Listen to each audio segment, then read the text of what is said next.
Okay, this is another playthrough of Democracy 3 Electioneering. I am Cliff. I am the coder, designer and general everything behind Democracy 3. So we've already had one video that kind of talked about kind of like everything in a kind of overview. So I thought I'd do a short video that just concentrated on the fundraising changes. In that fundraising is now part of the game at all, whereas it hasn't been. So this is America, as I'm sure you can tell. And this has the other DLC, the other like extremism, social engineering, clones and drones, if you don't recognise some of the icons.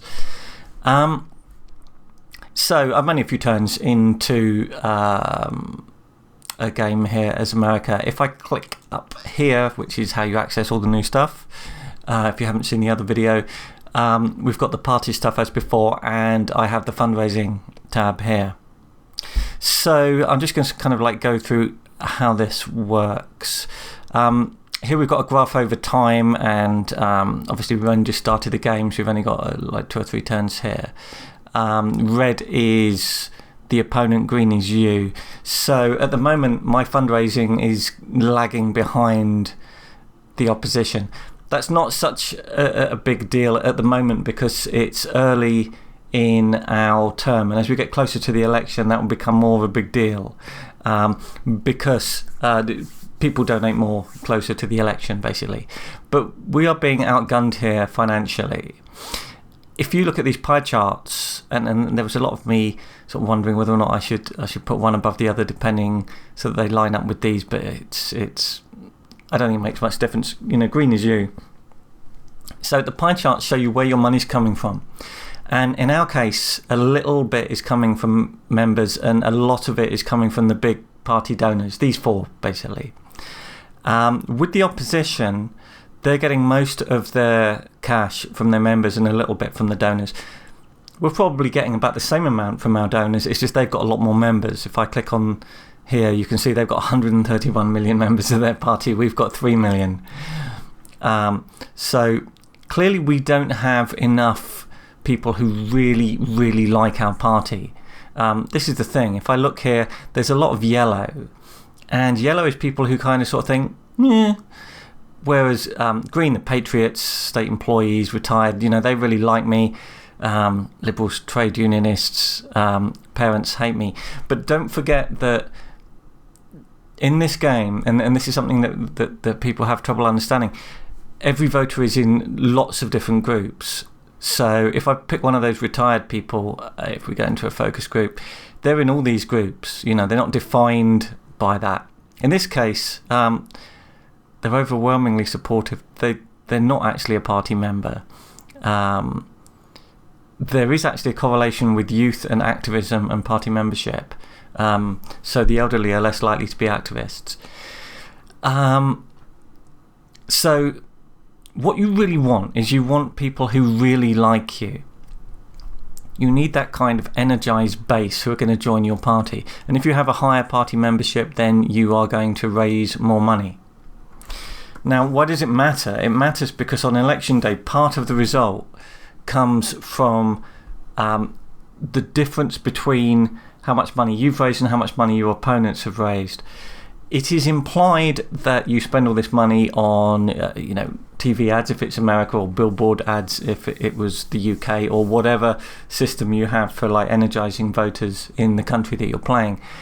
And it is assumed that your campaign and the opposition's campaign is as effective as each other. Now, I know there would be a temptation to say, oh, why don't we have a game where you pick the adverts and you design these adverts? But I don't think that's that interesting as such, because it's not really then it becomes about tactics. And there are lots of good games, and I'm publishing one, Political Animals, which are about election tactics. But this is a strategy game, not a tactical game. It is a kind of ethical and moral game to some extent.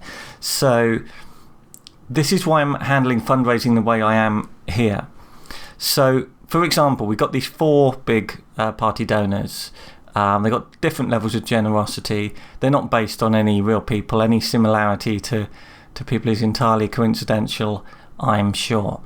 But for example, this guy here, who we won't recognise at all, his happiness is quite low, 59. And in fact, this guy's even worse, 55. If they drop too low, they will abandon us as party donors. And we'll then get other donors, but that will take a while, and so we'll miss out on a few turns worth of fundraising. So, for example, this guy here, he's a liberal, he's a patriot. So, forgetting fundraising for a moment, if I look here, I can see patriots love me. Liberals hate me. So that kind of explains where he is. Now, I might generally take the view in playing the game at the moment with this setup that because the patriots are so happy, I can afford to screw them over slightly, because they're still probably going to vote for me because they're really happy. But with the electioneering add-on stuff, is that really true? Because like, he's on the edge. I could lose a quarter of my fundraising if I drop him too low. So that's what I find interesting. That's because that's the ethical and the moral aspect of this part of the game, and this is why I think it belongs in Democracy 3, even though it's not like an election game. It's more a political opinions game, because there is an argument that I should do whatever my donors want me to do, because without them I may not win the election. If I can't win the election, it's no good being in opposition. Being in opposition gets you nothing. You just get to shout from the sidelines. However, there is the counter-argument that I should do what I believe is right for the country and not be held to ransom by rich donors. So that is a dilemma, and I love dilemmas. I love ethical dilemmas. So hopefully when you're playing this, you will come across those situations where you're thinking, I can make this decision, I can make that decision, what's the upside, what's the downside? And then you check your party donors and kind of think, ah. And also, it's incredibly blatantly about money, which a lot of things are really, but it really is here. For example, the really unhappy guy, Steve Simmons, liberal patriot, he's the least generous. So like, I actually care what Linda Brooks thinks of my policies more than I care about this guy, frankly. And that's just like the cruel reality of it. In fact, if we try we'll piss off some patriots and see if he quits, but it could take a while. So what do patriots hate? They hate foreign aid. Let's go nuts on foreign aid. If you play the game, you'll know like loads of other things contribute. We're already cutting military spending to try and balance the books. We have a massive deficit. So I'm going to go to the next turn. These are good. These are good things. These are good things. Patriots going down. So what's the situation? You get no warning, by the way. 50%. So we're kind of getting there. Also, like Liberals, we do have a bit of a crime problem. So I would say, what harsh measures can we take? Wiretapping. Liberals hate wiretapping. With, some justification, I feel. Blah, blah, blah, blah, blah. That'll annoy Liberals even more. Yeah, okay. So we've sorted vigilante mobs. Our credit rating's gone up. Both these are good things, but we've lost a donor. So if we now go, I can probably get there from... I need to remember. No, there's no thing on it there at the moment. So yeah, I've now only got 3 donors that he jumped ship. So this situation is going to get worse.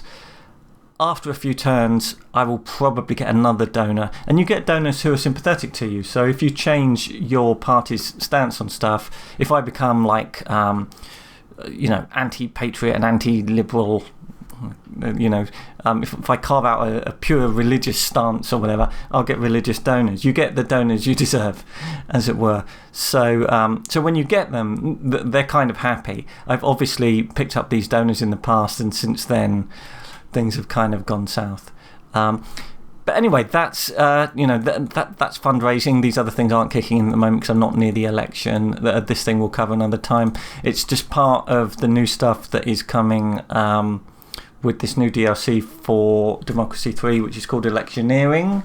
and it will be coming quite soon. I'm going to keep doing these little short videos about different aspects of it. But if you've got any opinions, if you think that's the wrong way to handle fundraising, if you think that there's something else that should be in there, or you don't understand something, or it's not clear, let me know. Post in the comments, email me, tweet at me, whatever.